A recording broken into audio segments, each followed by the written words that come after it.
প্রিয় টেকনিশিয়ান ভাইরা, আপনাদের মাঝে আরেকটা ছোট্ট মোটরের ভিডিও নিয়ে আসলাম। এই যে দেখতেছেন, এটা হলো 220 মোটর।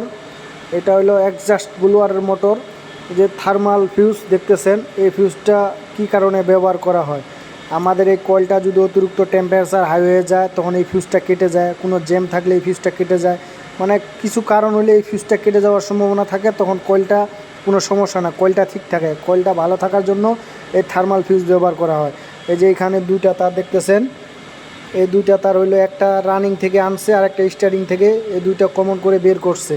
এই থার্মাল ফিউজে এক প্রান্তে লাগাইছে, আরেক প্রান্তে এই যে কালো তারটা লাগে বাইরে লুপ বের করছে।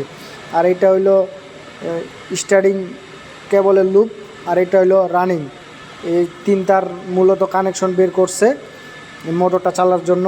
এখন এই ফিউজটা পুড়ে গেছে, যে দেখতেছেন এই ফিউজটা পুড়ে যাওয়ার জন্য মোটরটা আর চলতেছে না। এখন খুলছি, এখন এই ফিউজ বাদ দিয়ে এই তারটা এখানে ডাইরেক্ট লাগিয়ে দিব। আপনারা ভিডিওটা দেখতে থাকুন, ভালো লাগলে অবশ্যই লাইক কমেন্ট শেয়ার করবেন। আপনাদের জন্য নতুন নতুন আরও ভিডিও উপহার দিতে পারি। ধন্যবাদ।